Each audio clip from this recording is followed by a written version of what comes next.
It's my great pleasure to welcome you all here today to have a listen to Gerard, who's come over from the east to have regale us with his thoughts of where People First Party is heading. But just before I do bring Gerard up, I've got a bit of housekeeping that as everybody does. The toilets are out through the little door down the runway there and to the right, and just head out to the back over there. So if you need the toilets, that's where you go. If there's fire or anything, just run. No, I'm only kidding. Just head quietly.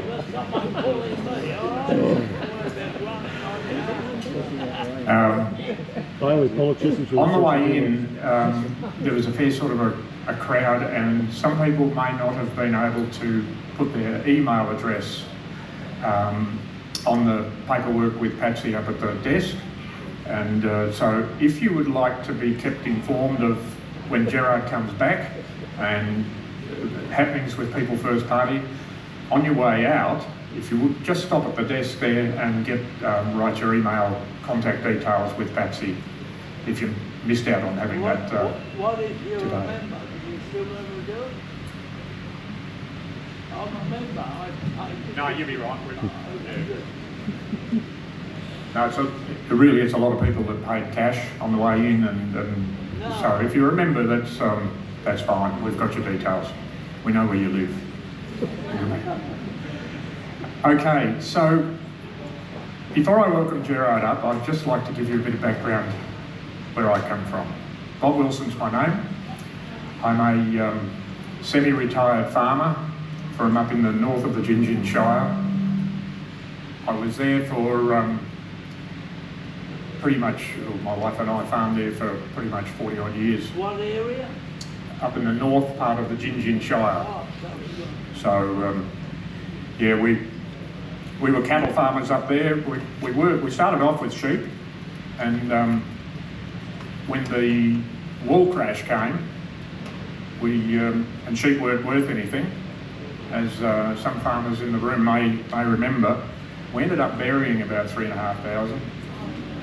The government very kindly subsidised the cost of the bullets, 20 cents a head, so we were able to dispose of them. The Shire came out and dug a big hole, and yeah, that was a pretty soul-destroying part of my life. We moved into cattle, and then yes, kept farming that way until we ran out of money. No, I'm not kidding. where are you now? I was semi-retired in Upper Swan, so a nice little area there with 10 acres and a couple of horses.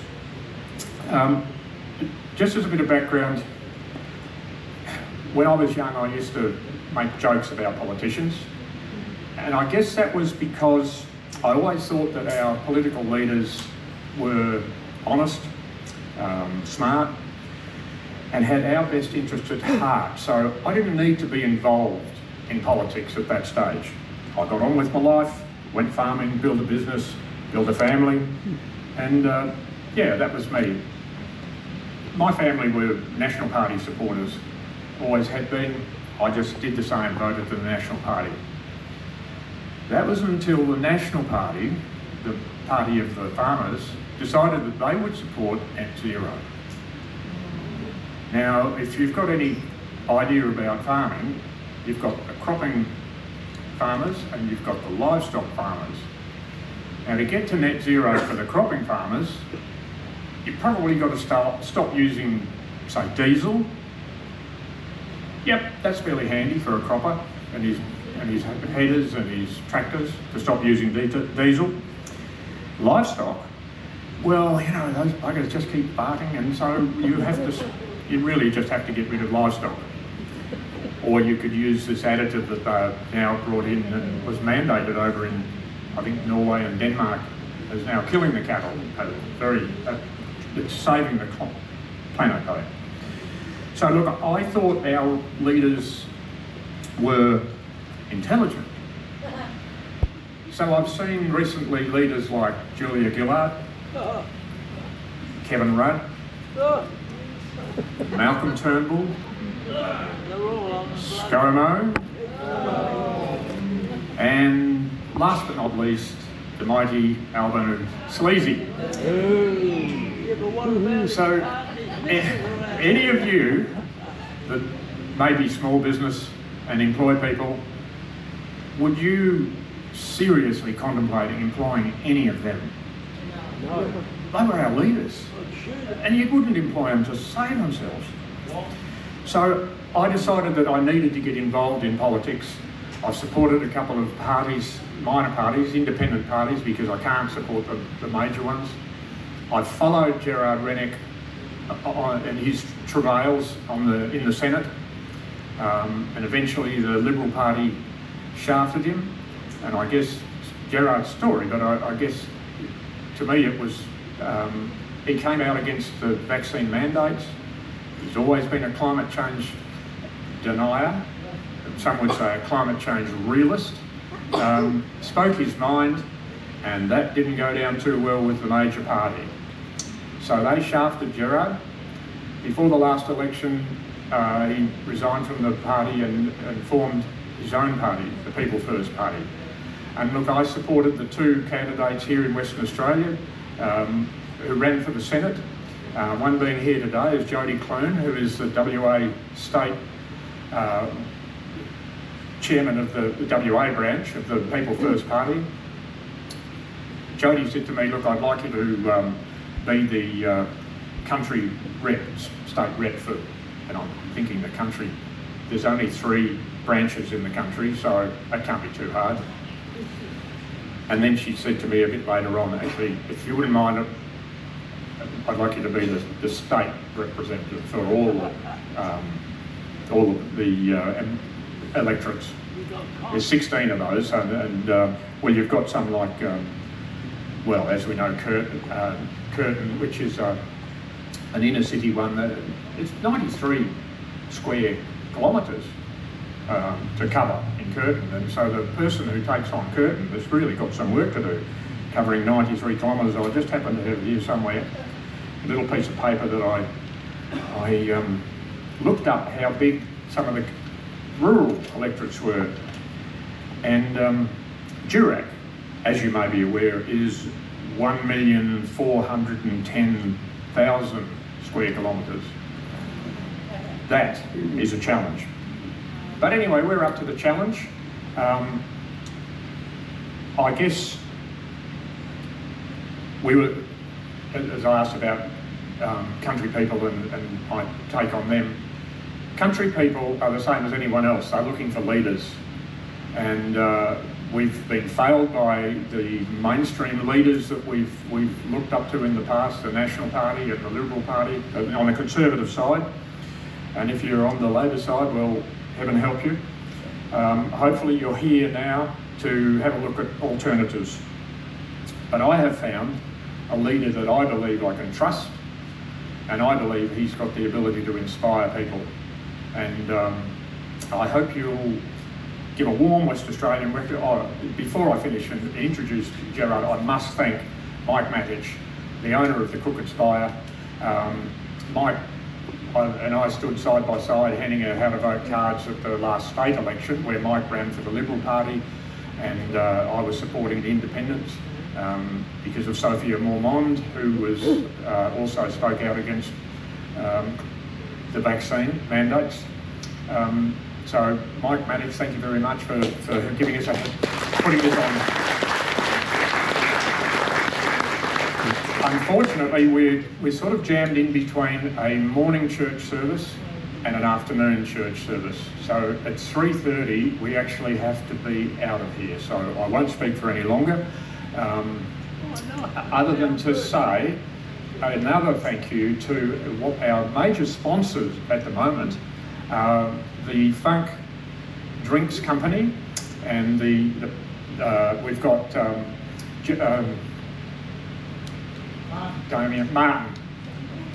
Damien's the other one, Martin and Marion, and Paul, who is the patriarch, Paul Michael, who is the patriarch of the well, the Funk family, where the boys got it going and are doing a great job. And they've supported us at our dinner the other night in Fremantle, and the prizes on the raffle. You can have there's a $100 voucher for dinner we'll cover a dinner for two there at the Funk, plus some drinks, and they're all quality drinks, no preservatives, no chemicals, no else, and including the wines, which is the second prize today, a couple of bottles of their wine, which are also no preservatives and chemical free and all the rest, and they make them themselves. Well done, thanks guys. If you get the Farm Weekly, I'm told that there's a letter to the editor in the Farm Weekly that young Paul might have written talking about climate change. He's been a sceptic like the rest of us for a number of years. So a very good vocal one. So without further ado, as a leader that I can respect and a leader that gives us inspiration, I would like to introduce Gerard Rennick.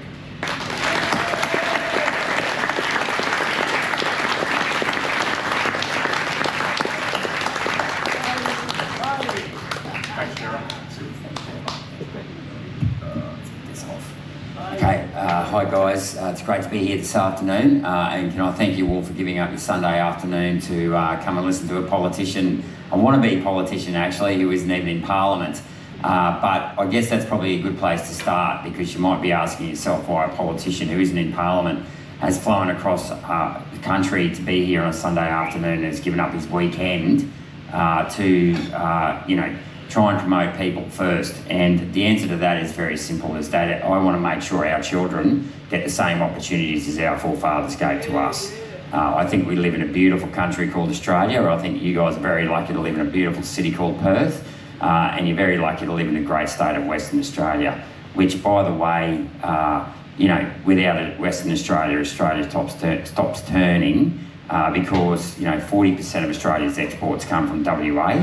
And there's no doubt that without those rich iron ore exports and very rapidly increasing gold exports, Australia would be in a lot worse position than it is today. So thank you very much for coming.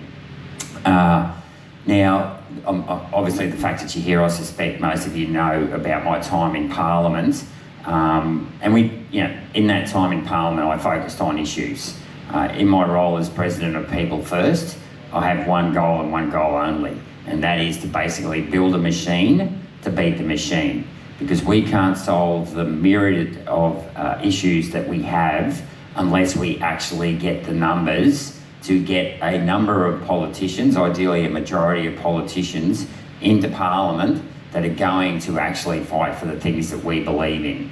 So I'm not, one of the problems with the minor parties, in my view, in the last 20 or 30 years, is that they've been very satisfied to sit on the crossbench and do nothing but whinge.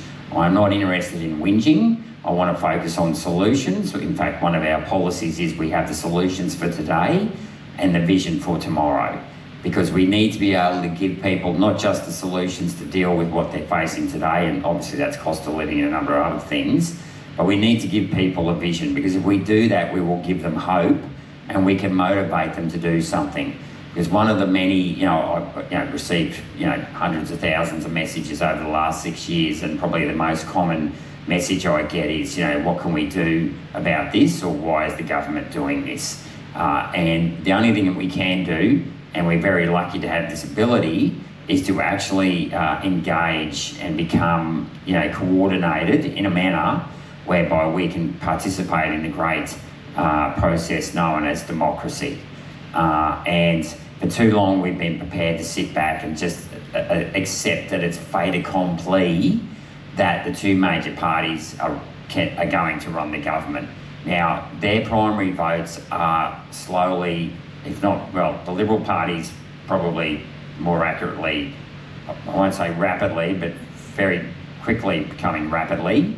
They don't change their ways, their vote is collapsing. We've seen that actually in the UK. Interestingly enough, there was a poll out, I saw it on social media this morning, where Nigel Farage and the Reform movement is sitting on about 32% in the UK, and the next party after that now is actually the Greens.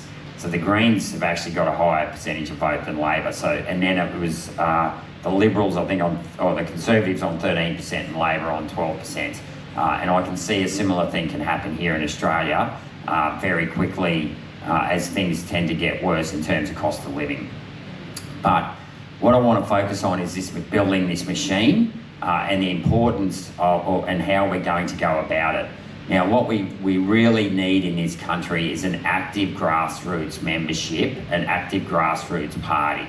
Now, the Liberal Party used to be quite a grassroots party, and importantly, they used to actually give their members a say in who represented them in Parliament. Now, over the last few years, and it might be obvious to those of you who don't follow politics closely, is that the Liberal Party has started rigging its pre-selections, or even worse, not holding pre-selections at all. And that's incredibly important because, you know, it's ironic this week, the Liberal Party has backflipped on a policy it's had for the last 4 years, whereby they've supported net zero over the last 4 years. And as a result of that, we've seen their vote, their primary vote and the number of seats they have in Parliament collapse from around 77 seats to about 42, 43 seats. And that's accentuated even more by given that it's the Liberal Party who's lost the majority of those seats, not the Nationals. Even though the Nationals should lose their seats because they should never have signed up to net zero. But what's interesting about that little story is that in May 2019, Scott Morrison, who was then the leader of the Liberal Party and Prime Minister of Australia, said that the Liberal Party would not sign up to net zero. Now, 2 years later, he backflipped on that decision and signed up to net zero. The grassroots members in the party were very, very annoyed about that because the majority of the grassroots members didn't want net zero. But instead of actually having the courage of allowing his MPs to go and face their pre-selectors, i.e. the members of their party, the New South Wales members in the 2022 election were protected or basically automatically pre-selected by the New South Wales Executive. And there were two MPs in particular, Alex Hawke and Susan Ley, whose position as the representatives for the seat of Mitchell and Farrer in New South Wales was it was highly likely they were going to lose their seats because the membership wanted to get rid of them. Now, rather than listen to the members, the New South Wales State Executive said, no, we're not going to hold a pre-selection, we're just going to put them back in their position. A guy by the name of Matt Camazzulli, who was on the State Executive at the time, went and sued the Liberal Party and said that on behalf of the members and said, you should hold those pre-selections for these people. And the courts ruled that the party didn't actually have to hold pre-selections, rather than the grassroots members of the party appointing who's going to represent them in Canberra, that the executive or the top end of the party can actually handpick the people who will represent them. Okay, and that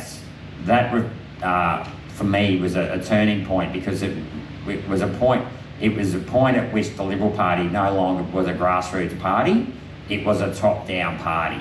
And if you want people to have a say, if you expect them to get out and fight for you, you need to listen to the membership. And it's that level of accountability. And the reason why this matters, by the way, is interestingly enough, Alex Hawke and Susan Ley are still there 2 elections later because they're in safe seats, right? They mightn't be safe for much longer with the way the Liberal Party are going. But up until recently, the coalition would have about 60 safe seats and the Labor Party would have about 60 safe seats. Now, what that means is that effectively, if you're in a safe seat, the day of the general election doesn't matter to you because you know you're going to win. I was over in Fremantle last night, which I know has been a Labor seat since Federation. They could put the drover's dog in, Labor could put the drover's dog into Fremantle and they would still win that seat. Now, because of that, that's very important when you've got 60 safe coalition and 60 safe Labor seats. That means that about 80% of the people that represent you in the lower house or represent Australians in the lower house are being selected by the people in rooms like this on the day of the pre-selection, not on the day of the election. On the day of the election, you might have about 30 swinging seats, and if the tide's going in or the tide's going out, that will generally decide who decides government. But once government is formed, most of your ministers, as a rule, not always, but you know, a large number of your ministers, and certainly the Prime Minister and Treasurer and most of the key positions in Cabinet, will come from those safe seats. Okay, so these people in these safe seats have never had to worry about listening to the people, because they get shoehorned into those safe seats, not by the members of the party, but by the party apparatchiks, most of whom have been in, you know, joined the Liberal Party, and I'm focusing on the Liberal Party here because the Labor Party has always been a top-down party. It's always been command and control, right? So we don't expect any different from the Labor Party. If there's a way they can control you, they will find it and try and implement that policy. We know that. But what we want to do is we want to improve the democratic process within the political parties themselves. Because if we, and also we want to improve the level of accountability.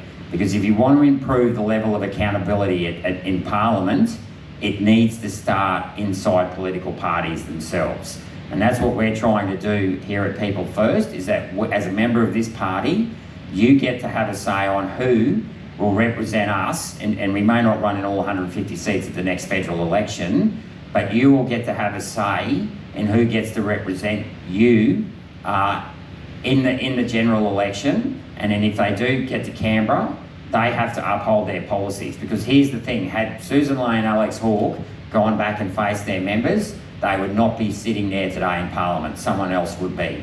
And it's highly likely that person would be listening to their members, because they know that their survival rests with the membership, not with the party apparatchiks. And it's very ironic that even this week, you know, MPs from WA and Queensland and South Australia all had to fly over to Canberra to get their orders from head office in Canberra. This is despite the fact that South Australia, Queensland, Western Australia, the New South Wales, all have voted against keeping net zero.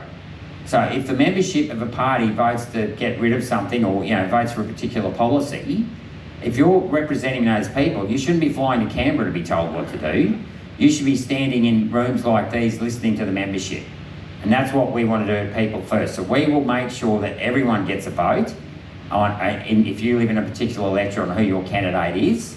We will have AGMs every year where you get to vote for yours. So Jodie will go up for re-election next October or thereabouts to be your party president. And also you will get to have a say in the policies of the party as well. So if you attend any branch meeting, you can move a motion to either bring in new policy or change existing policy, so that we have a democratic process within the party. Because this, in my view, is why governments are actually, you know, and it's both Liberal and Labor and why the two major parties are failing, because they no longer have to listen to the membership. And they're entrenching their power. Earlier this year, in one of the last bills I voted on, they increased their dollar per vote, so what they get paid by the taxpayer, from $3.38 to $5 at the next election. So at the last election, they got $3.38 per vote. At the next election in 2028, they're going to get $5 a vote. And they've done that because their primary vote has slipped from, say, mid-40s down to the mid-30s and less. So in order to make up for their own incompetence, and their own incompetence, of course, is they're wasting taxpayers' money hand over fist, they've decided to double down and screw you even more by charging you $5 a vote, or taking $5 a vote from the taxpayer to pay for their own electoral spending at elections. So we need to push back on this if we want to change the way it works. And in a democratic system, the only way we can do that is by actually engaging the people. And this is why it's very, very important to have an active grassroots movement, because if we want to get our message out there, there's 4 ways to get your message out there. Number 1 is through the mainstream media. Now, the mainstream media, as a rule, will not actually talk about minor parties. Traditionally, if they ever did talk about crossbenchers, it was only when the crossbenchers threw a tantrum or did something, something that was, whereby the media could ridicule, the crossbench. So classic example being Jackie Lambie, Lydia Thorpe, Pauline pulls a stunt, whatever. The media will focus on that. They'll ignore when the mainstream parties carry on like pork chops. But if the crossbench carries on like, when they have their moments, the media will focus on that with laser-like precision to reinforce the view that you can't trust the crossbench, right? So we can't rely on the mainstream media to get our message out there. The second way to do it is through social media. We have almost 600,000 followers now on our People First platforms across all, TikTok, Twitter, X, Facebook, of course, YouTube and Instagram. But obviously we're aiming to grow that to about 1 million followers by the next federal election. The thing about social media though is, while it has been useful and it can be a useful tool, you do tend to find yourself talking in an echo chamber, and it is very polarising. So it's very combative. Now, if we want to grow the size of the pie, and we need to do that, because if you look at what the Conservative vote, for example, is, it's 43%. So it's all very well if you're a One Nation supporter that One Nation's getting a higher percent of the vote, but for every 2 people that are leaving the Liberal Party, only one's going to One Nation, another 1%'s going to the Teals or the Greens or Labor. So we need to grow the size of the pie. Now, you won't grow the size of the pie through social media because, as I said, you're basically talking, in the echo chamber. We actually need to get out into the community and engage with people, whether it's been at the markets, whether it's at the local show, when you have your annual show. It can be through letterbox dropping, whereby we distribute flyers where we have our 5 key policies, which I'll talk about in a minute, with a QR code, a contact email address and an invitation to an event, say, barbecue in a park or barefoot bowls day. Because when you're out there engaging with people and you take the time to listen, you will build empathy with that person, and that person will build empathy with the party. Because we need to start converting more Australians to follow parties like People First. And it's important to add, we are not a left-wing party or a right-wing party. If people often ask me, someone asked me the other day if I was right-wing, and I said, well, that's an ideological concept, okay? We aren't driven by ideology, we're driven by pragmatic outcomes. So what we want to see is that we want to put a roof over people's head. We want to increase the level of home ownership in this country. We want people to pay their mortgage off before they're 50, not after they're 50. We want them to be able to put food on the table, and we don't want people to be lying awake at night basically wondering how they're going to make ends meet. Okay, we want solid outcomes. Many of our policies could be defined as left, some of them would be defined as right, but we're not doing that because we believe in ideology. We're doing it because we believe in the individual and their families, and we want to empower them and hold the unrestrained authority of the institutions to account. So who are the institutions? They are big government, big corporations, big super funds and big media. Big government gets to spend your taxpayer dollars. There's many organisations now inside that bureaucracy. The RBA is unelected. The CDC, we've now got a new CDC, they're unelected. Labor's trying to make the environmental department independent statutory authority so that they're not accountable. You take corporations, you take superannuation, for example, $3 trillion in funds under management outside of self-managed super funds. So if you've got your own money in a self-managed super fund, yes, you have control of your money. But if it's in an industry or retail fund, you don't get to vote for the person, those people on that board. Okay, so they now control $3 trillion in capital. Right? If you control $3 trillion in capital, you control industry and you control the economy. Right? So we want to talk about empowering people and the individuals. This is the message we want to give people. And of course, so that's by getting out in the community and engaging with people, that's how we can do it. Can it be effective? I think it can. I think the 2 most successful political organisations in the last 20 years have been the Greens and the Teals. They get out and they engage with the grassroots community. We had a march on August the 1st in Australia whereby, it's estimated, give or take 10,000, whereby 200,000 people are estimated to have marched. Had those 200,000 people instead gone out and delivered 50 flyers, they could have delivered 10 million flyers into 10 million households. And if there's 1.5 people per household, we could have got our policies out to 15 million people. That's almost the entire population of the voting population here in Australia. Okay, and even if we'd only got a 1% success rate, or 0.1% of a success rate, we could have maybe brought on 16,000 members if they like our policy. So this is the beauty of getting out there. The other thing is, for those that did march on the August the 31st, you probably might have paid $50 to park, $50 to drive into Perth in petrol. You might have bought a bottle of water, a bit of food on the way in. If you've got 200,000 people paying $50 membership, we could have raised $10 million per year. And the beauty of that is, often, and I know this, if you look at political parties, they do what their donors tell them. Now, I would rather, if I was to be re-elected as a senator inside People First, if I had to listen to my donors, what better donors to listen to than the membership themselves? By having a subscription model, it is forcing the politicians to listen to their members who just happen to be their donors, rather than having a minor party that has no subscription model, but then relies heavily on funding from one or two wealthy people that will inevitably lean on those politicians to serve their self-interests of the big donor. So this is why we've decided to have a subscription model, because we want the members to have complete control over the party. Because that way then you get true we're not going to have the conflict of interest. It won't put the elected politicians in a conflict of interest position whereby they're being leaned on by their donors, and if they tell their donors to get stuffed, then you can't fund the election next time. We have to do this ourselves. This is what democracy is all about. It is about basically people power. And one of my favourite sayings is the world is controlled by those who turn up. And it's very, very important, if we want to turn things around, we need to start turning up and getting engaged and being active.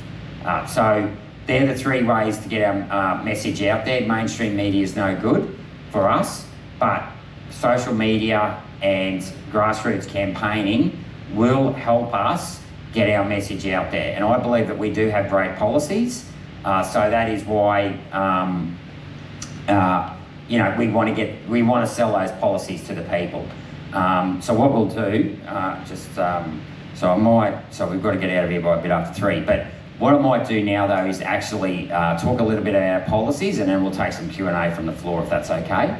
But what I want to do is I want to focus on our 5 key policies. Now, as I said, we've got this overall slogan of solutions for today and a vision for tomorrow. Out of our 5 key policies, the first 3 ones are very straightforward. They're going to deal with the problems of today, right? We want to put more money in people's pockets. We've got a cost of living crisis, if we want to call it that. So what we want to do is, our first policy, and this is very important because it's going to appeal to a broad range of people, is we want to lift the tax-free threshold to $45,000. Today, basically, I think it's completely absurd that we should tax people who earn less than the cost of living. Effectively, if you earn $45,000 today, you will pay almost $4,000 in income tax, and you will have to pay about $6,000 of your $4,500, not quite 6,000, it's close to 5,000, sorry, in superannuation to some bloke you've never met or some person you've never met, and there's no guarantee you're going to get that money back when you're 67. So your income, your take-home pay is going to go from $45,000 down to $35,000. All that's going to do is drive people who are struggling already with the cost of living below the cost of, in the poverty, and it's going to make them harder to get to work. Now, I don't care what anyone says, but it's those people. I grew up on a farm. I picked fruit, I worked in a bar when I was at university. I can tell you, I worked just as hard when I was on a low-income job as what I did when I was on a high-income job working in the Ivory Palaces, as a bean counter. So we have to keep those people who are getting out of bed and putting their nose to the grindstone, we have to keep their head above the water. Because when those people can't get out of bed and go to work every day and they can't afford to do it, or they haven't got a house, the wheels of this country will stop turning. So we believe very strongly in looking after our low-income earners. Now, the other thing is worth noting there, so what are we up to? 45,000. So I'll go on to the next, I'll go on to the next one. So the next policy is basically we want to make superannuation voluntary. Now, the reason why we want to do that, and by voluntary, I mean that you can choose to keep your own salary. Now, the reason why we want to do that is that the median income in this country, not the average wage, but the median wage, is just over $80,000. Right, so if you earn $80,000 in income, that means that you'll probably pay about just under $20,000 in tax. You need $50,000 to live on, so you've literally left with $10,000 to save. Now, because superannuation is 12% of your gross income, that means that $9,600 of the $10,000 you might be able to save is gone off to some person you've never met, and there's no guarantee you're going to get that money back. Okay, so that is going to basically reduce your ability to save money for a house. All right, and I've spoken to quite a few young people, even this weekend, who've been trying to save up for a deposit. And, you know, I spoke to one person last night, they'd saved $50,000 over the last 4 years. And as they were saying, the price of houses has jumped by more than the $50,000 they've saved, right? Now, so we want to make sure, and this is the thing, you can argue, for example, and you know, there'll be people in superannuation funds, they'll argue, yeah, Gerard, but you know, these people, they're incapable of saving for their own retirement, so we have to save for them. Now, I find that an insult, because which country had the highest rate of home ownership before 1992 when superannuation was introduced? Australia, right? Today, we have 40% of people who retire, I'll say today, these figures are about 3 years old actually. Today we have 40% of people who retire, they retire with a mortgage. That is up from 10% in 1992. So what that means is many people who now retire with a mortgage, they will simply pull their superannuation out and pay off their home loan and go on the pension anyway. The other thing is, you know, it's all very well saying you might earn 6% on the $10,000 you put in the superannuation every year, and let's say you might have save up, you know, $50,000 over 4 years, and you're earning $6,000 on that. But here's the thing: if the median house price in Australia is almost $1 million now, so if house prices are going up by 4 or 5% every year, and you're delayed because, you know, 10%, 12% of your income's going into superannuation, that means that the house prices are rising faster than you can save, as I just pointed out. And so we want to encourage people to be able to actually save their money faster, so they can either A, buy the house, and then B, pay the home loan off quicker. Because it's a false economy to say that you're earning 5 or 6% in super if house prices are also growing by 5%, 5 or 6%, especially given that your earnings are taxed. Generally, once you go past $45,000, they're taxed at 30 cents in the dollar. So that means if you want to save up enough money for a house, you've got to say, earn, you know, for every, you know, say $7 that you want to save, you've actually got to earn $10 so you can save $7. And that's after you've paid for your 50 grand cost of living, right? So superannuation is not helping people either A, retire for their own savings, and we know that, so this is another statistic, the same percentage of retirees are on a full pension today. As a matter of fact, it's higher than it were in 1992. The median balance for women aged 60 to 64 in their superannuation account is $158,000. For men, it's about $212,000. They're not even anywhere near climbing past $312,000, which is on the assets test, where you start to get a part pension. So in other words, people are not saving up enough money in their super. When I say people, I'm talking about the bottom 50% of income earners. They're the ones who get the pension anyway, right? So it is not even achieving its goal of getting people off the pension. But here's the thing, it does come at a cost, because the cost of managing superannuation was estimated by the Productivity Commission about 6 years ago in 2019 to be 1% of funds under management. So there's $4 trillion in funds under management in superannuation today.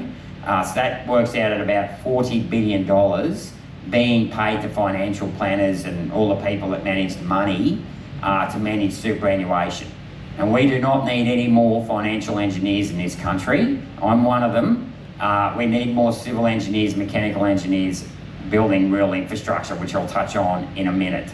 So and interestingly enough, about 2 months ago now, I caught up with a lady. She was one of the people one of the 12,000 Australians who lost approximately $1 billion with First Guardian. I don't know if you've heard of First Guardian. but it was a fund that a lot of superannuation money was put into as a result of the financial plan. And so I caught up with this lady. She had $80,000 in superannuation. She's lost a lot of it, unless she can get a refund. She told me, she said, Gerard, this is the hill I want to die on. So she started investigating who was responsible. It turns out that her money went through 6 sets of hands. So, so basically the ticket had been clipped 6 times over.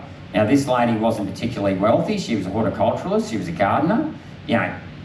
Paper assets are not her thing. As she said, if I had been able to keep that money, I could have paid my mortgage off. She had a house in Maloney, for those of you who know where that is in Queensland, just up on the Sunshine Coast there in the Glasshouse Mountains. She said, I've got a $200,000 home loan. If I'd have been able to have that $80,000, I could have literally almost cut it in half and paid it off so much quicker. So this is the false economy of superannuation. Now just going back to, I knew what I forgot before, it's just come back to me. With that tax cut of where we're going to lift the tax-free threshold of $45,000, obviously we need to demonstrate how we're going to pay for that if we're to have any credibility. Now, the way we are going to pay for that is we want to means test the defined benefit scheme for retired bureaucrats in Canberra. Now, so just to be clear, I'm not talking about retired military, and I am not talking about the state schemes for teachers and nurses who also are on this, or policemen who are on a defined benefit scheme. I'm not talking about public. So I'm very careful. If you're representing people first, please be very careful with the language you use. We only bash bureaucrats who make unnecessary regulations. We do not bash our frontline workers who serve the people. My mother was a nurse. I know how hard she worked as a shift worker. She was also a midwife. I think our nurses and our teachers and our policemen do a great job. And kudos to those of you who stood up in the COVID, stupidity and refused to take the jab. So I'll give you an example. The undiscounted liability when I got this costed about 4 years ago for retired bureaucrats who'd been in the Canberra bureaucracy was estimated to be $334 billion. And that was for 164,000 retired bureaucrats. So that works out at about $2 million each. Now, many of these bureaucrats would already have millions of dollars in wealth, and I'll focus on one. And that's a bloke by the name of David Anderson. Now, he's the recently retired Managing Director of the ABC. He was the Managing Director of the ABC for about 7 years.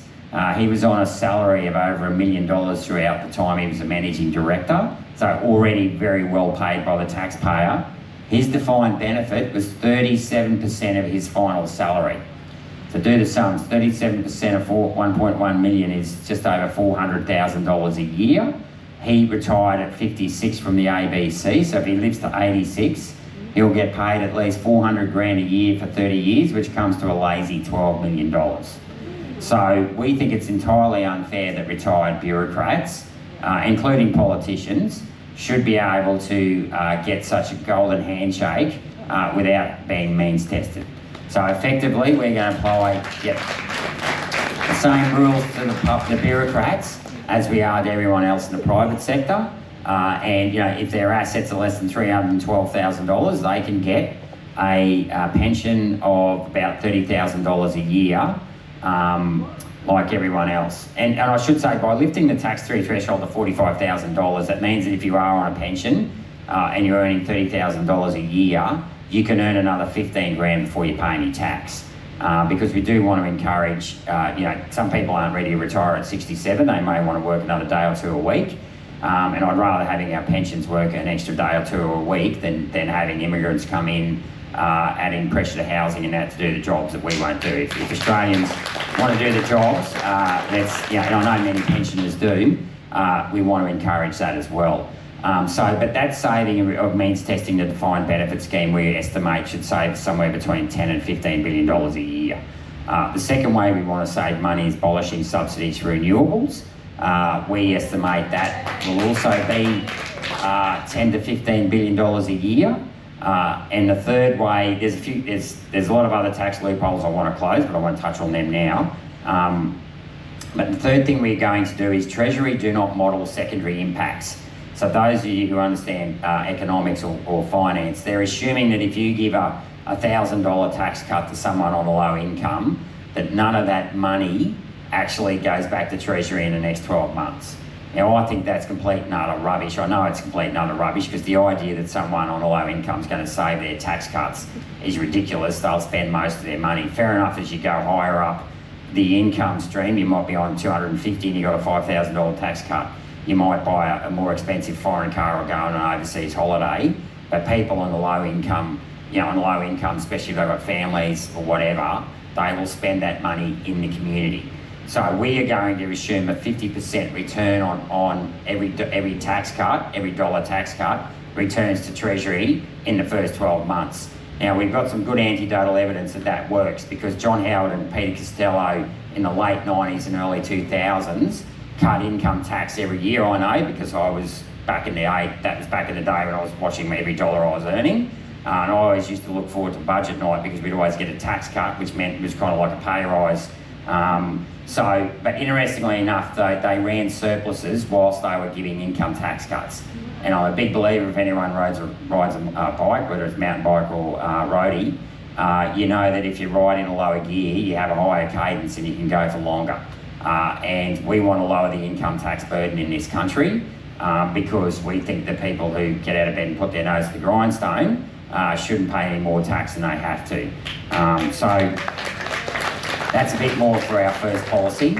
And then our third policy is, our third simple policy, is that we want to pay childcare directly to the parents. Now, we have got millions of shift workers in this country that cannot access institutionalised childcare. You could be a policeman or a nurse working shift work, you could work in hospitality, you might work on weekends. People today working at the bar, they can't, the childcare centres aren't open on weekends. If they need to have, if they need child carers, they'll have to pay for it themselves. So our view is that you should pay money directly to the parents for their childcare rather than to childcare centres. Obviously, it'll be welfare tested, so people with drinking or gambling problems won't be getting the childcare payments. The other area where it would really help, and this is particularly relevant, I suspect, in Perth, is for fly-in, fly-out workers. Currently, if you put your child in a childcare centre, you've generally got to pay for the entire term or for the year. So my view is why when dad comes in from the mines, why do you need to put your child in childcare if he's off for 7 days? You'd rather spend time with the child and not waste money on childcare when you don't need it. You'd rather use that money, say, for nannies later on, or it might even be able to help the other partner stay at home and help raise the children for longer. Because yet again, we don't want to see, we want to promote the individual and the families. We want the government out of our lives. We don't want them in our lives. And this childcare rort needs to be called out because the money's not going into the pockets of the parents. It's going directly to the childcare centres. Right? Now, what's the fastest growing union in Australia over the last decades? Anyone know? United Voice. Okay, because they're the people, that's the childcare union. That's where the childcare workers, that's a union they join. And Albanese, by the way, when he brought in that policy last year in giving the childcare workers a pay rise, that was conditional on them actually being in a union, right? But here's the thing, when you've got 200,000 childcare workers paying $14 a week in union fees, that's $700 a year. Do that times 700 by 200,000, that's another $140 million going to the unions.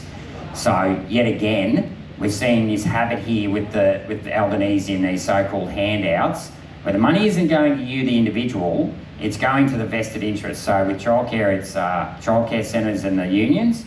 With superannuation, it's the big financial engineers. And of course, who's one of our favourite fund managers, everybody? BlackRock, right? Now, sorry, I'm going to offend some people here, but I'll call One Nation out for this because they support compulsory superannuation. You cannot support compulsory, don't tell me that you don't like BlackRock and then support compulsory superannuation, right? Because if you support compulsory superannuation, you support BlackRock. It's that simple. Because they're one of those fund managers that get to clip the ticket, that $40 billion I was talking about. Them and Vanguard, they've got their nose in the trough as well. And then just last week, Albanese is now talking about extending the $150 energy rebate. And of course, will you see that? It'll come off your power bill, but are you going to get that money paid to you? No. It's going to go to the likes of AGL, which is owned by who? BlackRock and who else?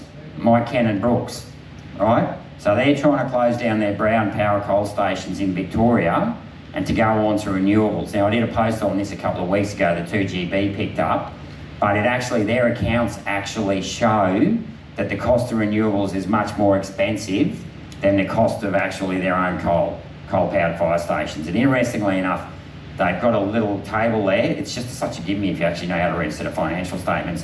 The cost of their coal is $22 a megawatt hour.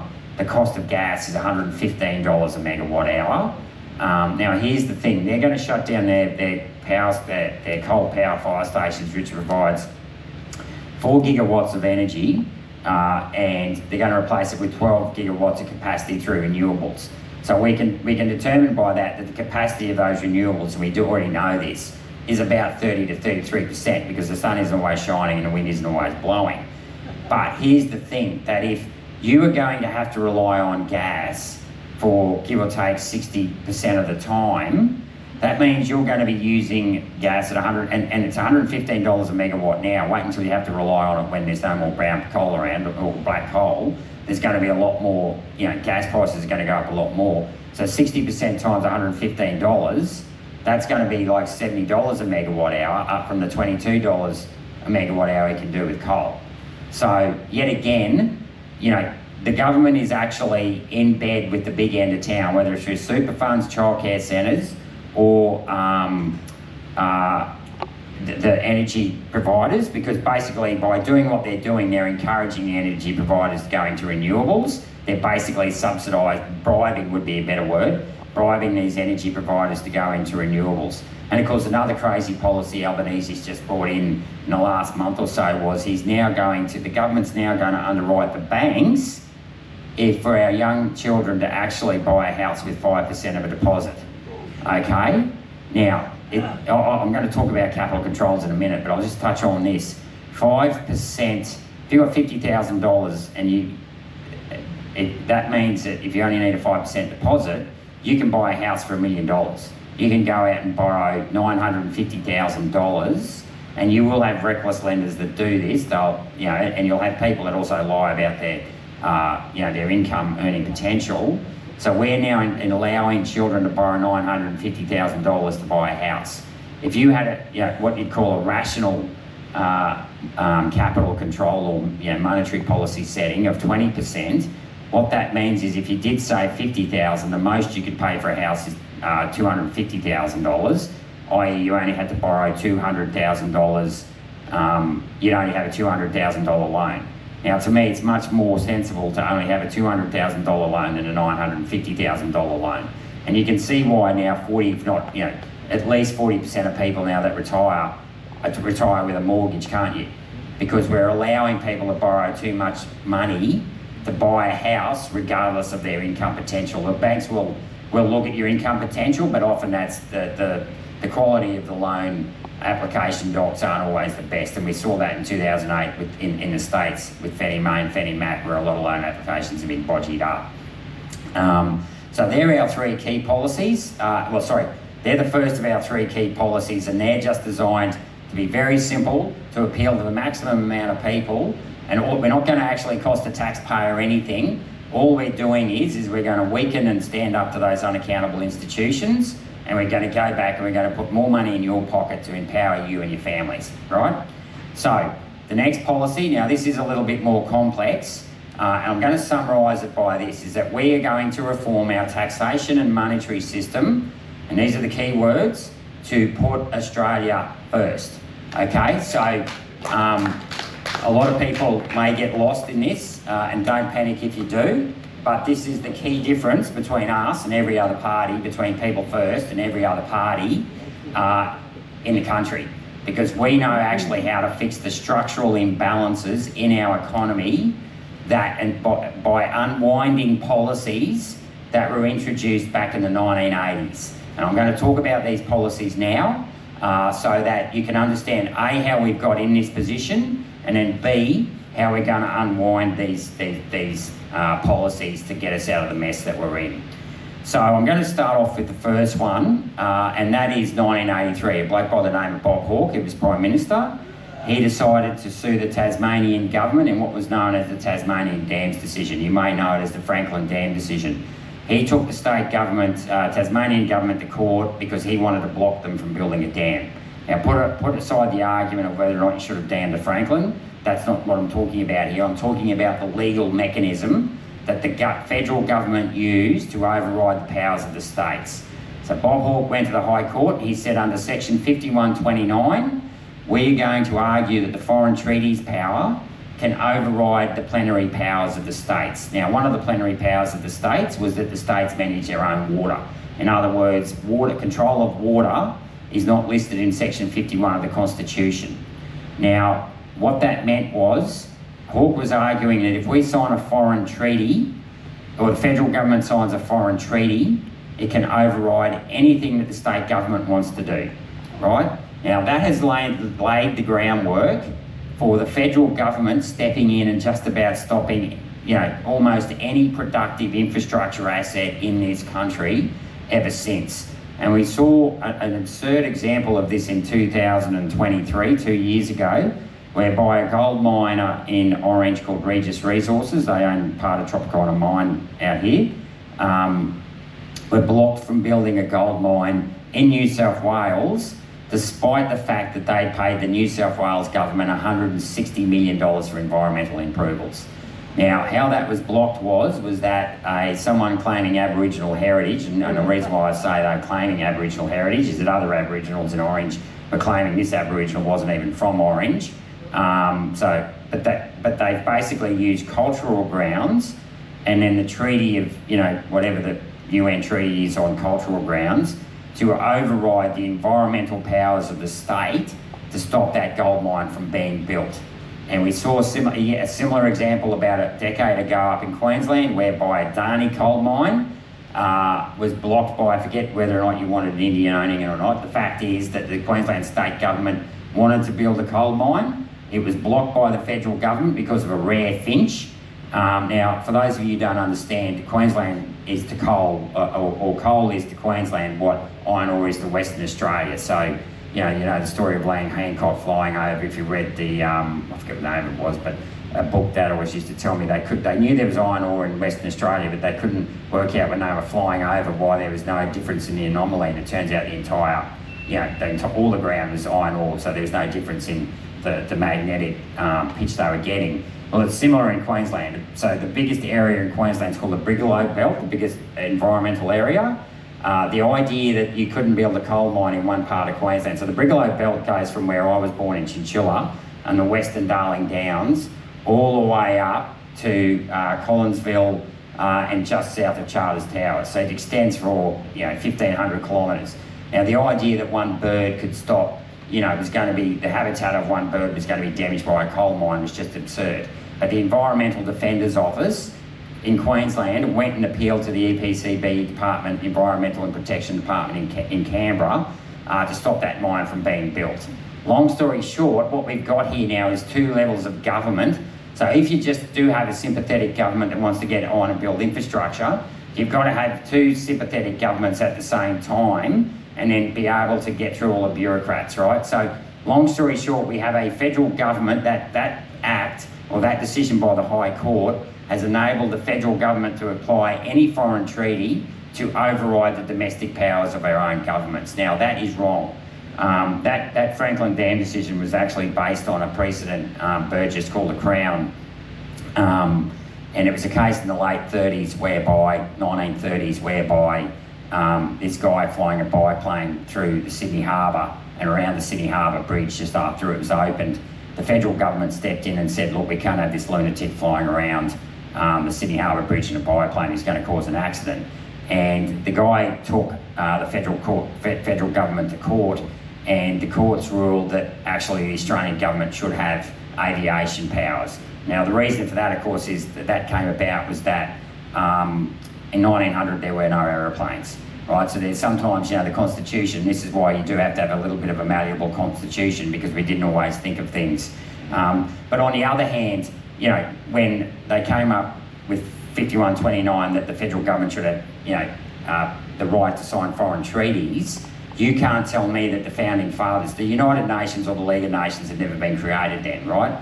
There is absolutely no way that the intention of the founding fathers would have been for the federal government's powers of the foreign treaties, because remember, all these guys that wrote this constitution were federalists, right? They believed in holding Canberra to account. They were very, and I don't need to tell you about this in Western Australia, right? You don't trust, Canberra at all. So there is no way those founding fathers ever meant for 5129 to give powers to override the states. But long story short, that is making infrastructure construction in this country very, very difficult. Now, there were two decisions in 1985. The first one was that Paul Keating lifted capital controls. Now, most people won't understand this, but put it this way, if Anthony Albanese came out tonight and he said we're going to lift all immigration controls, there's a fair chance you'd be at pitchforks at the front of Parliament House tomorrow morning, wouldn't you? Well, that's what Paul Keating did in 1985 in regards to the flow of capital into this country. He basically said to the private banks, we are not going to tell you where you can borrow your money from. You can go and borrow your money from anywhere. Now, that was a complete overturn of the 1937 Banking Royal Commission that said the central bank should always control the volume of credit in the system. Okay, now and then keep an eye on the distribution and then keep an eye on the distribution of that credit through the private banks. So the private banks said, yippee, we are going to go out and we're going to borrow a whole heap of money on the wholesale global markets, and we're going to lend that money to the Australian people because by inflating the price of an asset, we can earn more interest. So basically, as I said before, foreign debt held by the private banks in 1985 was $8 billion. By 2008, it was $800 billion. And what that did was, it basically sent house prices from 4 times earnings to 10 to 12 times earnings. It sent 2 parents back to work, hence the creation of the childcare industry in the late 90s. It basically drove down our birth rates from just below 2 to 1.5 today. And then in 2008, there was the GFC. Now, what happened in the GFC was a lot of people who had already paid off their house and started saving for their own retirement had been advised by dodgy financial planners to go out and borrow money against their paper assets. Now, those paper assets doing what paper assets love to do the most, evaporated in the GFC, and many retirees were forced to sell their houses to pay off their debt. Now, what that meant was that the housing market was about to collapse and the banks were about to collapse because they had $800 billion in foreign debt. So we were going to become a sovereign risk to the foreign banks, right, that Keating had rolled over to in 1985. So how did we solve that problem? How did the government solve that problem?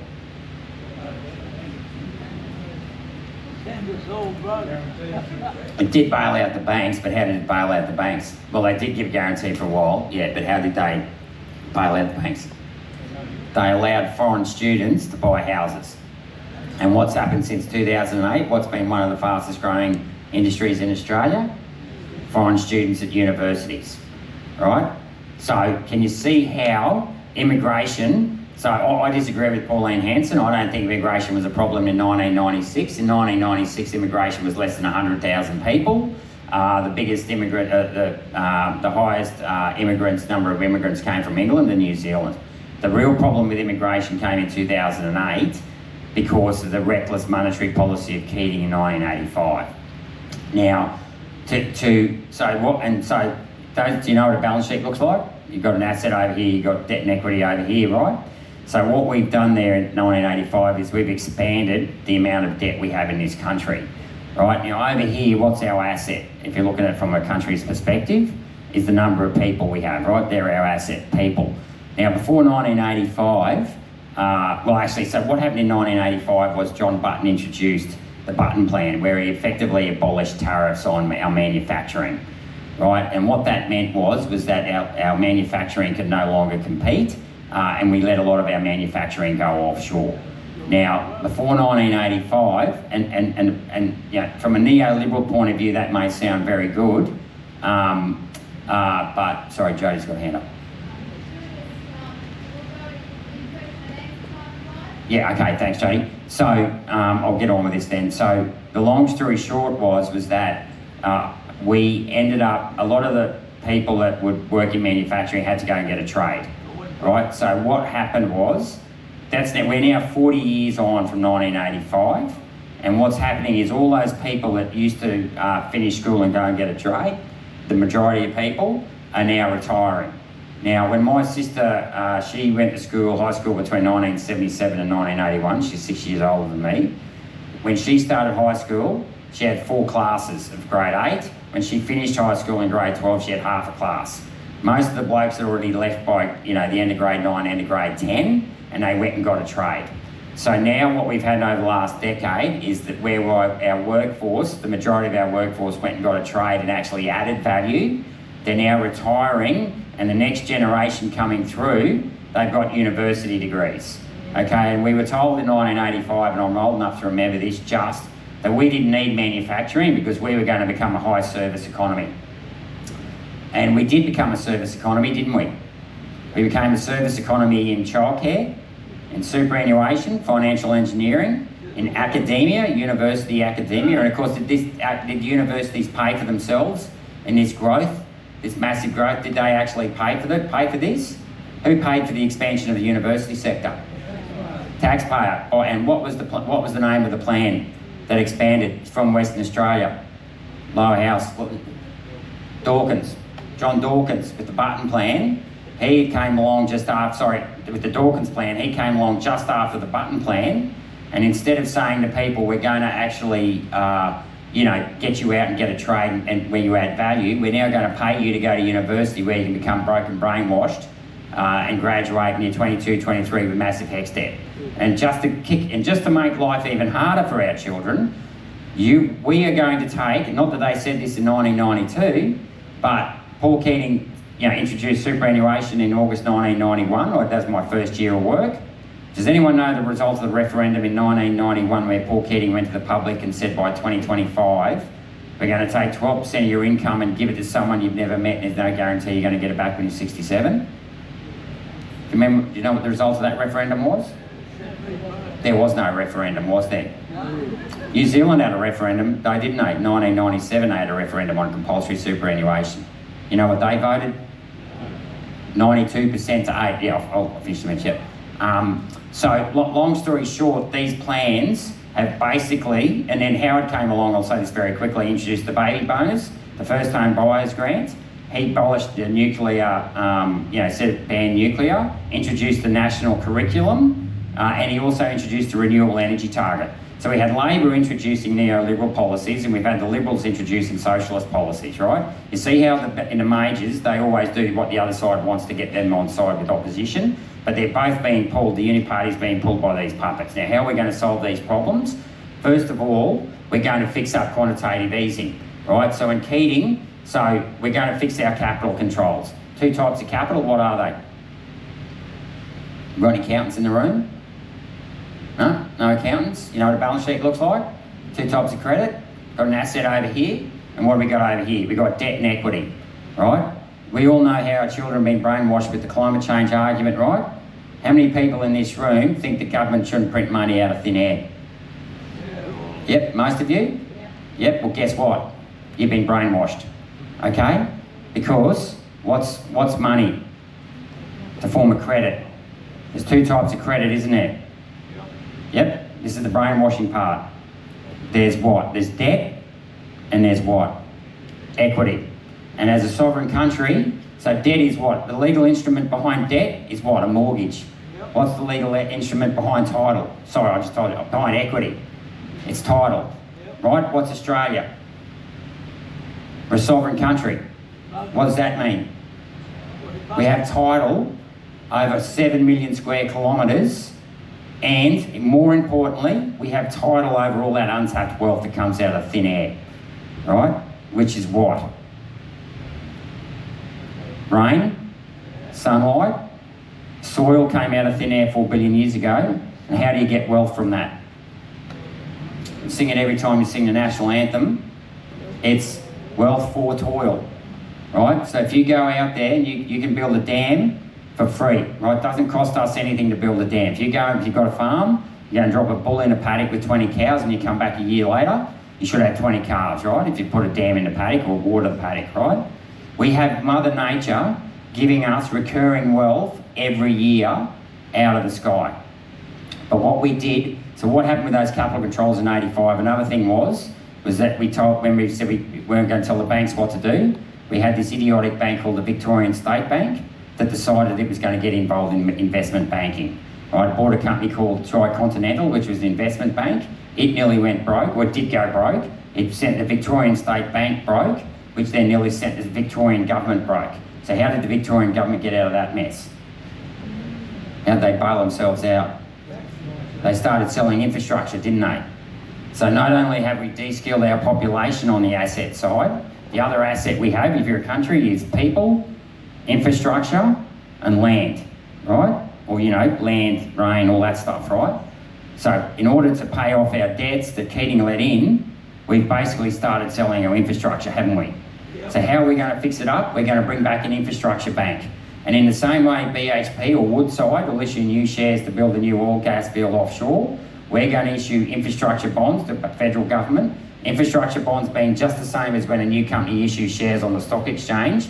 We're going to issue credit against productive assets, and more importantly against our sovereign assets, which is dams, power stations, road, rail, ports, airports and telecommunications, right? And then the state governments can repay that debt over 50 years. And the beauty of that is this: today if we build a dam for $1 billion, we'll go and borrow that money offshore. It means the first $1 billion we make in wealth, we've got to repay offshore. Another 25 years of interest, 4% on that debt, it's another $1 billion we've just paid offshore, right? So by having this infrastructure bank, we're going to start rebuilding our own infrastructure, and it won't cost anything because we're going to fund it, okay, from our own title, just like a new company might issue shares, right? And the next thing we're going to do, and we're going to draw inspiration, and we know this works because this has been done twice before. One you will know about when the CBA built that railway line across Australia in 1913, and before that it was when Lachlan Macquarie introduced the holy dollar in 1810. First 17 years of the colony, they relied on foreign currency. There was drought in 1805, that currency got repatriated. What was that? What was the currency they started bartering with after that? Rum. Came the Rum Rebellion, right? And of course that literally set the colony broke. Macquarie came over here and he was the first governor to see Australia as a country, not a colony. So he issued the holy dollar, right? And with that he funded those sandstone buildings in Macquarie Street today, Sydney Hospital, Sydney Barracks, and he actually started a building program, right? So we want to do that, right? Because we know that if we have equity over, or title over our untapped wealth, all we have to do is retain that title.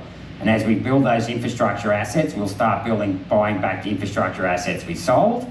And the second part to that whole holy dollar, who uses the holy dollar as its logo today, by the way?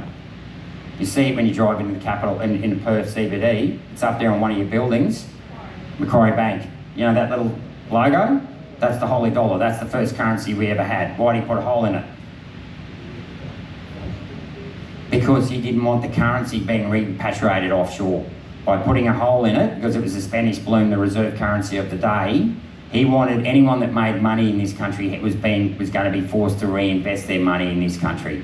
By punching a hole in it, he basically kept the money here. We're going to do the same at People First. This is reforming the tax system. We're going to lift the rate of withholding tax above the company tax. So we want to bring company tax down to attract more, to attract more business here in Australia and attract head offices to come and work here. And we're going to tax them if they shift their money offshore.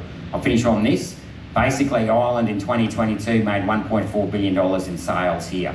They shifted $1 billion offshore to Ireland in royalties, right? That means they got $1 billion tax deduction and we lost $300 million in company tax, right? Ireland, because it has a company tax rate of 12.5 cents, they just set up a dodgy, Pfizer just set up a dodgy head office there, or a subsidiary. They collected $125 million. And Pfizer was $75 billion better off, right? So what we want to do is, we've got an abundant country. There's only 27 million people in one of the most resource-rich countries in the world. The reason why we're going backwards is because we are letting all our wealth go offshore through our taxation system, through our monetary system, through our renewable energy system. We are now shutting down local-made energy and buying 100% made renewables that are 70% owned by foreigners. You can't make this stuff up, can you? And then when the foreign student sector, right, they are remitting $12 billion a year foreign students back overseas when they work here, right? So even our immigration sector is now working against us. So I think immigration has always worked for us up until very recently, by the way. But we have to change our immigration settings as well, so that people come here like they did with the Snowy Hydro project or whatever, They come here and they work, that's fine. We just want to go after the foreign student sector and the bridging visas where they can extend their stay for no cost. But other than that, like eventually, you know, we want, you know, I don't have a problem with immigration per se, we just need to make sure it works in our interests. Anyway, I'll finish at that, sorry, and I think I've got to take questions.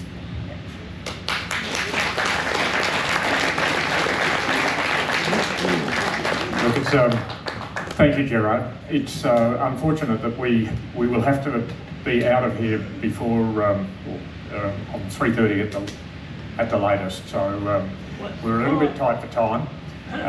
I just would like to say that Gerard is actually here as the first guest speaker of the newly formed Perth Hills People First sub-branch. So there's a few volunteers here that have put their hand up to help get the Perth Hills branch started. We've called it the Perth Hills branch because it cuts across Bullwinkle and has like the two zones. So the two federal electorates. Yes, sorry. It's getting late in the afternoon. It's been a long 2.5 days, isn't it? So the Perth Hills, if you would like to join and you're anywhere near us, come and have a chat to us. We will be having our first social event. I think it's on the 4th of December. And so if you've got any feeling towards helping us get the Perth Hills branch up and going, come and chat to us. Where is it? We'll let you know. If you're interested, we'll let you know. It's easier that way than going through it. So, look, we've got time for a few questions. Did I have to say anything else? No, look, we've got time for a few questions. So it's going to be a little bit random. We'll jump down here and do it. Yep. I have it, because I was going to say that if you just want to come here, I can just pass it to them. I've got a good one about the pension. I've got a couple, but main one, what will be the tax rate after 45,000? Will it be indexed? Okay, no it's not, but we're going to bring in a policy whereby over $45,000, once we get lift that tax-free threshold of $45,000, we've then got a second policy where we're going to lower the tax rate from 30 cents to zero over 15 years up to $100,000. So we're going to basically shave 2 cents off that tax rate from 30 cents down to zero up to 100 grand. So that 15 years after getting in, you know, theoretically, we'll have a tax-free threshold up to 100 grand. Yep. Any other? Sorry, I'll go who's first. Testing. What are your plans for GST? We haven't got any plans for GST per se, because at the moment GST is totally collected by the states. We do have a policy that we think 95% of GST should be paid back to the state as a percentage of population. And the other thing is GST should be calculated on where the sale is made, not where the GST return is lodged. So when I worked in Westfield in Sydney, we would do the Carindale Property Trust, which was a shopping centre in Queensland. New South Wales was being recognised as a state that collected the GST. So it should be at the point of sale, GST should be calculated. But I used to support GST, but I'm a bit of the view now that I think it has become incredibly complex, full badge returns, etc. So we don't have a hard policy on it, but I'm going to float this. I would rather just have a 1% turnover tax on everything, keep it very simple, and get rid of GST altogether at the point of sale, rather than have to do badge returns and all that stuff, which is just, you know, another regulatory burden on small business. But that's a thought bubble at this stage, but happy to take feedback on that. I love your policy regarding the superannuation changes, but working in the property industry, since the 5% deposit has come in, prices have just gone astronomical. Yeah. What's your plan for reconfiguring the supply and demand back to equilibrium? Okay, so that's sort of the whole how we're going to control house prices. Can I read into that? Okay, so we will have to then obviously lift the deposit rates. Sorry, you know, what you need from 5% back to 20%. So the trick with this is you don't want to bring the whole thing crashing down, right? Because if you look at the Commonwealth Bank, for example, they have about $1 trillion in loans, but they also have $800 billion in savings. So it's all very well people saying let's bash the banks, but remember the banks hold your savings as well. So we don't want banks to crash because it'll be your savings that will go with it, right? So we need to be able to, look, hypothetically, and this will take, we need to lift wages, we need to curb the price of house growth to literally 0 to 1%, and we need real wages to increase to about 3 or 4% over a period of time. Hence why, because if you build that infrastructure bank, right, one of the things people say when you print money out of thin air is that you're going to cause inflation. That's true if you print and spend.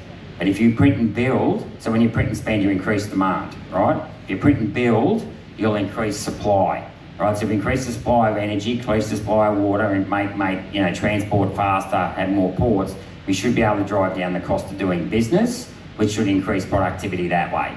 So this is an overused phrase, we need to increase productivity, but we've got a specific policy about that as well. And I won't go into it now, we've also got a policy to get rid of payroll tax, which should help a lot as well. But we need to cap capital controls as well, because with that, so the problem, it's a two-step approach. When you lower the deposit rate, and the bank's now got to go out and get $950,000, right? Australia doesn't have $950,000 in savings. So when I was a Treasury accountant at the Bank of Queensland, this was 20 years ago, for every $1 million we lent, we went and got 60% of it offshore and wholesale funding. Now, if capital controls were never lifted, what it would have meant, instead of being able to access $1 million, we would have been able only to access the $400,000 in savings that had been made by fellow Australians, normally older Australians, and that was a virtuous cycle, because what you had was older Australians would put their money in a term deposit, or Australians put their money into a savings account. That was then lent on to younger people who would borrow that money to buy a house, and then they would repay, when they're repaying interest on that loan, the bank would then pay that back to the pensioners for their income. So basically you had the older generation funding the younger generation to buy a house, and you had the younger generation funding the older generation in their pension. So it was a virtuous cycle, whereas now, because so much money has been borrowed offshore, half the interest you're paying is going offshore as well. So that is another poverty trap that we've got ourselves into. But long story short, we're going to have to tighten capital controls to restrict house prices growth. We're going to lower immigration. We want to increase the amount of housing that is built in this country. A really big hidden cost is renewables, is actually having a detrimental effect on the supply of housing. Why? Because a lot of tradies, there's about 50 or 60,000 tradies in this country, now building the wind farms and solar panels instead of actually building houses. So we've seen the supply of new houses built drop from about 160 to 130,000, despite bringing in 10,000 new tradies every year. So your question is, where are they going? They're actually bloody building renewables instead of building housing. So we'll increase the supply at the rate at which housing is built as well. So hopefully that answers your question. Yeah. Didn't the Commonwealth belong to the people years ago, and now they sold it? Yeah, sure. I'll answer that in a minute. First, I just wanted to say thank you for all the work that you do and restoring my faith in politicians, and that my children might actually grow up in the Australia that I grew up in. Yeah, because it's pretty scary. My question was, with the World Health Organization, does the party have any policies with the pandemic treaty, or any thoughts and considerations for that? Yeah, sure. So that question was, does the party have any policy on the pandemic treaty? And well, the simple answer is yes, we want to get out of the World Health Organization. And I said this last night, I'm disappointed to have to say that. I grew up reading National Geographic, and I'd read about how the World Health Organization would go into third world countries and remove cholera out of the water. I think it's an absolute disgrace that we were allowed, what was once a magnificent institution, to become corrupted by corporations, right? In particular, Big Pharma, right? So, so that is the answer. And obviously health should be controlled by your doctor, and it's a personal choice. And I think most of you who followed me throughout the pandemic know my views on personal health choices. We do have a policy, and I mean, you guys can override me if you're a member, of staying in the United Nations General Assembly. So as I said, the world is run by the people who turn up. I still think the United Nations, when it was set up after World War II, its initial purpose for being set up was to stop conflict between countries, I still think that's a noble concept, but yet again, I'll acknowledge that the United Nations has been taken over by global bureaucrats. But I'm not going to do to the United Nations what we did to our own car industry and go, it's all too hard to fix, we're just going to get out of it, right? Because this attitude, and I said before, the world's run by those who turn up. If you don't bother turning up, and I know other minor parties promote this thing, we're going to get out of everything, that's not us. Because I back my intelligence, and hopefully you'll back your intelligence and your ability to influence decision makers, right? Because that's what we need to do. If we walk away, there is no opposition to what these people are doing. This is why the Liberal Party has lost the net zero debate, because they've been so weak and insipid, instead of just hammering, yet again last week, $1 billion battery has crapped itself over in New South Wales, and did we hear about it? No, because the Liberal Party and the Nats are too busy squabbling over net zero instead of being laser focused on hammering stupid policy. But in terms of, yes, we will get out of the who, I could start writing here, so I better shut up. We'll get out of the who, but we want to have influence, right? This is why we're all giving up our Sunday afternoons. You're not going to have influence if you don't turn up. We're going to be professional, we're going to be polished. We don't want to get emotional and lose our temper and get all, throw a tanty. We want to actually be able to win the argument so that we can provide a better life for our children, because we'll never get our values implemented if we're not at the table in the boardroom pushing our view. You can't make decisions out in the car park. Yeah. I just want to make a quick one. What happened to me when I turned 65, I had to wait 15 years. You could get the pension at 65. I had to wait 15 years arguing with Centrelink and that. I got 450 pages home. Then they gave it to me when I got over 80 and backdated it 1 year. Why didn't they backdate it to 1965? Because I'm 87 now. Why would that happen, and what can I still do about it? I'll take it offline. I'll talk to you later. Yeah. And I'll stay around afterwards too, so I'll talk to you outside till about 4 o'clock. Okay, Yeah. Thank you. Thank you for being here in the state. So back in 2008, my father and me were attempting to buy a house. Luckily, we did get one. But my father was asking questions of older people and all these people who had massive investment properties and large amounts of properties. And they said they were claiming back things like council rates, every repair, everything they could think of. Will the People's First Party be looking into these claims and preventing these people from making mass claims and closing people from entering the housing market?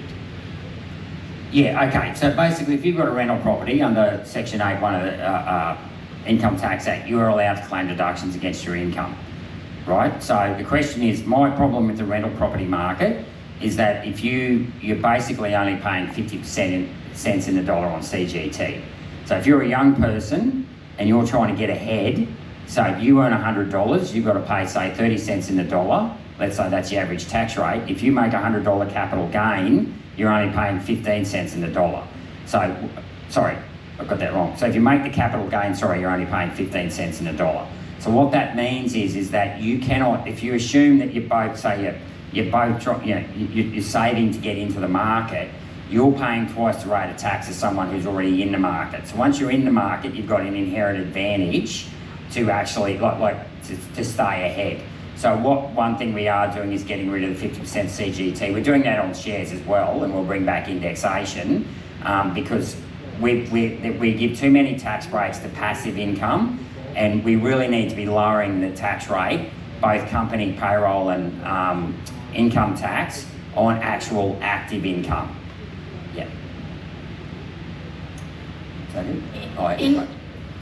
In relation to home ownership, I think the problem is we need to stop overseas investors from buying Australian homes and farms and everything, and we need to stop the superannuation companies from buying homes. Superannuation companies should be allowed to buy like commercial properties, things like that, but not an actual home. Yeah, great. Because So we've got a policy: foreigners can't buy agricultural land, infrastructure, and housing land. your houses. Yeah. But just in regards to that, we got any real estate agents in the room? We've got one. Oh, okay. So you're not going to like this. Sorry. What I do want to see, what I want to know is in terms of where foreign investors own rental property, are they getting their rent transferred offshore without declaring it here in Australia? Yep. So on the rent, I mean, you don't have to answer it. I don't want to put you on the spot, but you don't have any foreign investors. Okay, because my concern is on that rent roll, instead of so when you lodge your PA, when you do your tax, I just do mine on MyGov. Yeah, my employer's salary comes up, my dividends come up, my interest in the bank comes up, right? But real estate agents don't have to declare what is paid offshore in terms of rental income. So it's a bit like, and it's not just real estate as income, it's the same as when we outsource, so for example, Telstra outsourced to the Philippines and India their services. The banks are now doing it a lot. They're not paying any withholding tax when they're paying remittances offshore, yet again. So we're losing the jobs and we're losing the income tax that comes with those jobs. So can you see how well it's going offshore? So I would like, in terms of cracking down on the, I mean, obviously if we bar foreigners from buying residential property, that issue would go away. But I would be curious to know just how much money in rental properties is being shifted offshore in the form of rent, whereby the rent's being paid directly in an offshore bank account. Yeah. Oh, sorry, I've just got one up here, and then we'll come back to you, but then I think we'll have to wrap it up. Yeah. Just with the BRICS nations all basically stockpiling gold, trying to get around the petrodollar. Yeah. Spoke about you, I heard you speak about repatriating Aussie gold.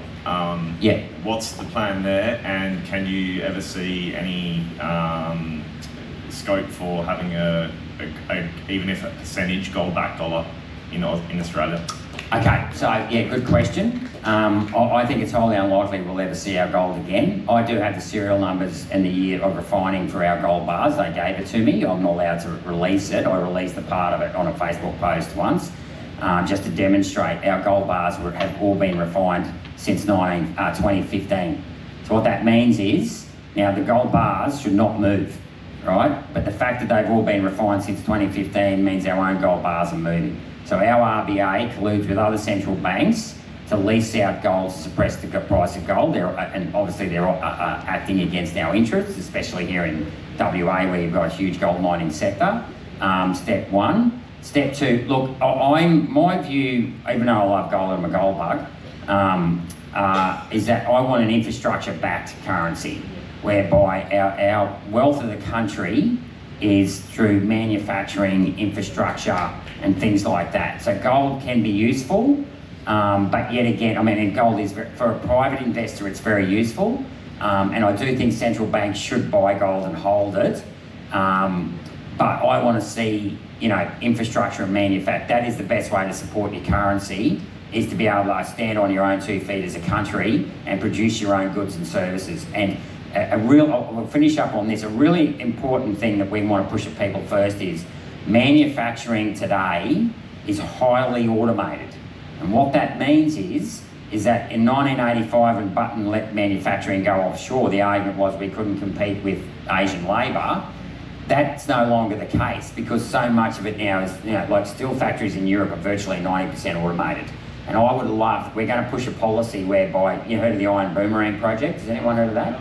Well, we're not going to have that. We're going to do better than that. We're going to use ships to take iron ore around to Darwin and ships from coal around to Darwin. Then we're going to take the uranium from Olympic Dam straight up the existing railway line to run a really super cheap power station and put a steel factory, start off with one in Darwin and turn that iron ore at $100 a tonne into $500 a tonne steel billet and ship it up to the East Coast, which Darwin sits right underneath the east coast of China, and we'll do it that way.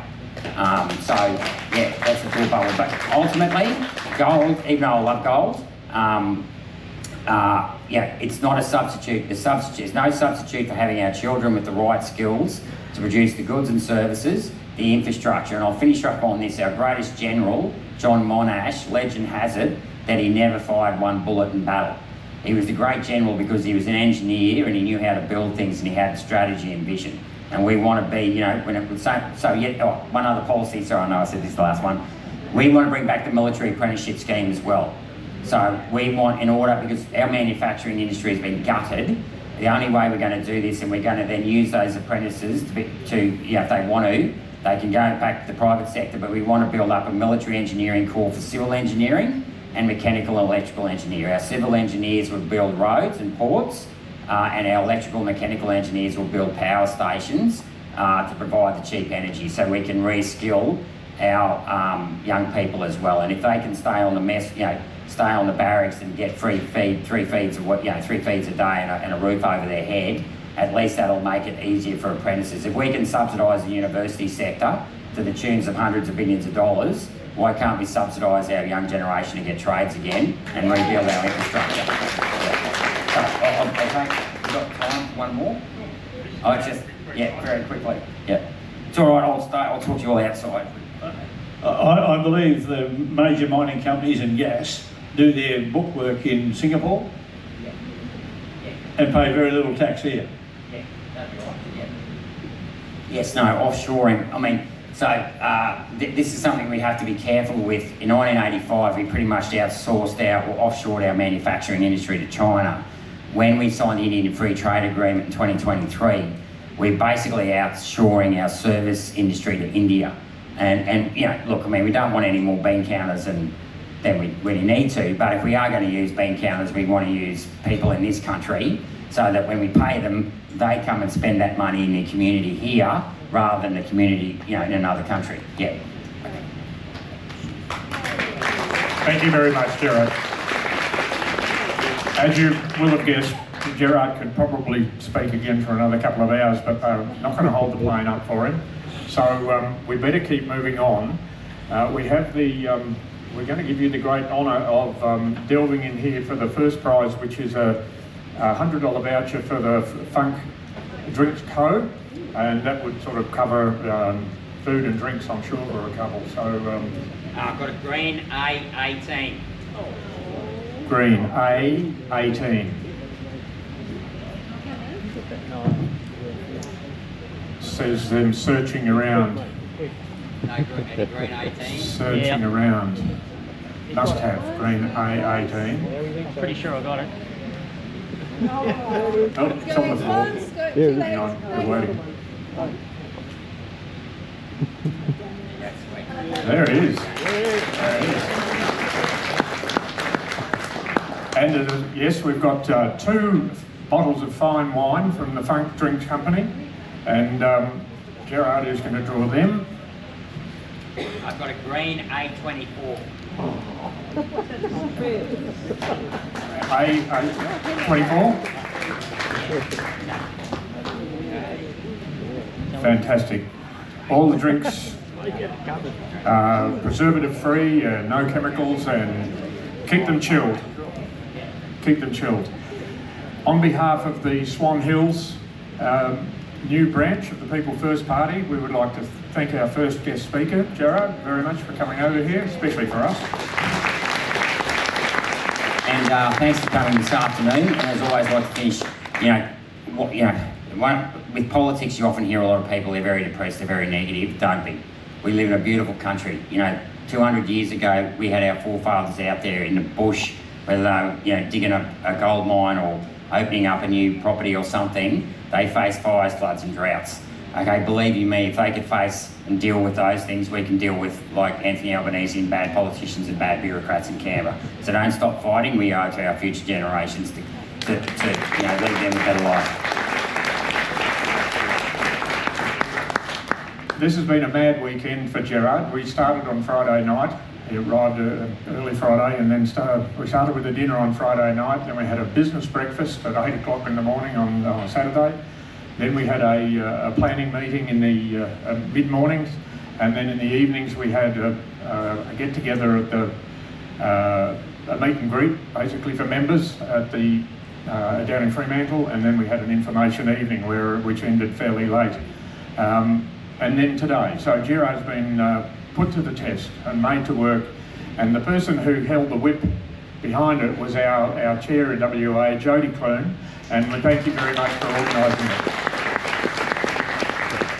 I'm not going to name all the other organisers like Pip and Patsy and others, but thank you very much for helping get